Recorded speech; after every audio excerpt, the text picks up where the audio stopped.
niyo ba ako? Ano ang problema? Wala po.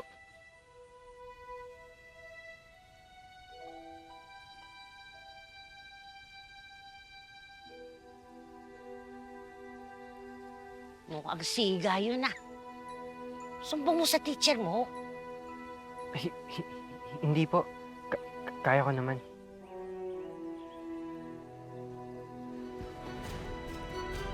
Iniisip niyo pa rin po ba na nabubuhay sila? Oo! Ano sa tingin mo? Baliw ako? Ha? Hindi po.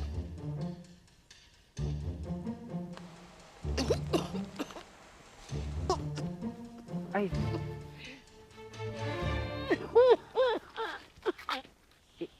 Inumin niyo po muna. Ano ito? Binili ko po para sa ubo niyo.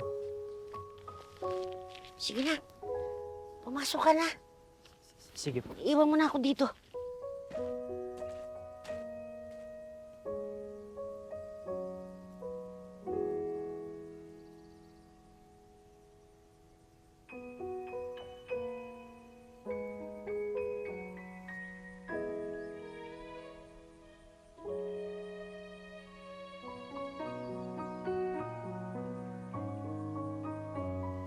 Pinagbigyan ko lang yun. Knock-out ka nga. Kailangan yung batang yun. Bro. Hey. Ay, lalaban na ata, oh. Ano? Kapalag ka? Go! Kahit anong gawin mo, di kita papatulan. Talaga? Didig nyo yun? Di daw papapalag eh. Ay, sige Marcos! Sige! Sige Marcos! Bugbugin mo, kayang-kaya mo yan! Ay, yan! Sige lang Marcos! Sige Marcos! Go! Dalihan mo na! Tay!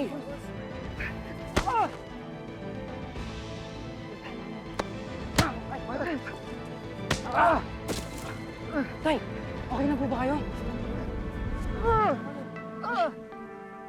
Sige na anak, huwag mo nang patulan. Sige na! Umalis na Tama na, kayo! kunin mo na gamit mo! Sama kayo ng boxer mong bulok! Palibasa, tatay mo, janitor! Si Jiro po may kasalanan, ma'am. Bakit ako? Ikaw naman yung nabubuli sa akin, ah. What? Never ako nang bully, ma'am. Katuwaan lang yun. You can even ask my friends. Tumahimik ka muna, Marcos.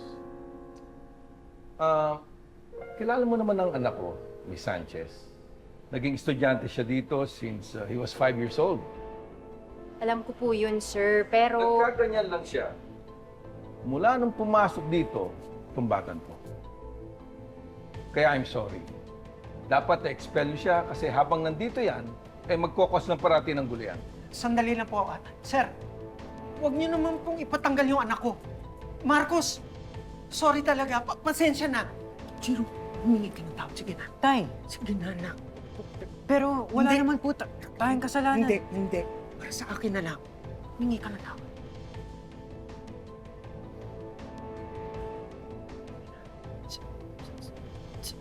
Sorry, Marcos. Yan.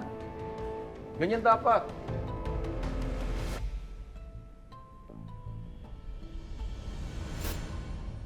Sorry na ka. Takot lang naman ako na pareho tayong ipatanggal sa eskwelahan. Okay lang naman pong sorry, Tay, kung may ginawa po tayong mali. Pero wala po eh. Si Marcos naman po talaga yung may kasalanan. Ganun talaga, anak. Tanggapin mo na lang na hindi talaga patas ang buhay.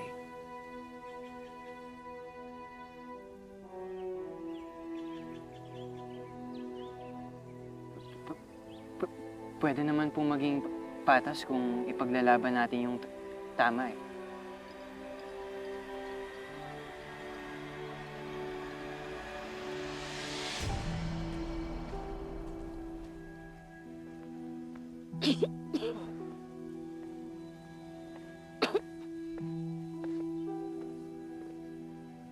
Ano nangyari?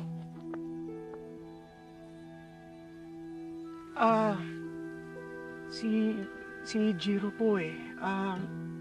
May nakaaway na isang kaklase niya. Nagbanta na pasisipa daw siya sa eskwelahan.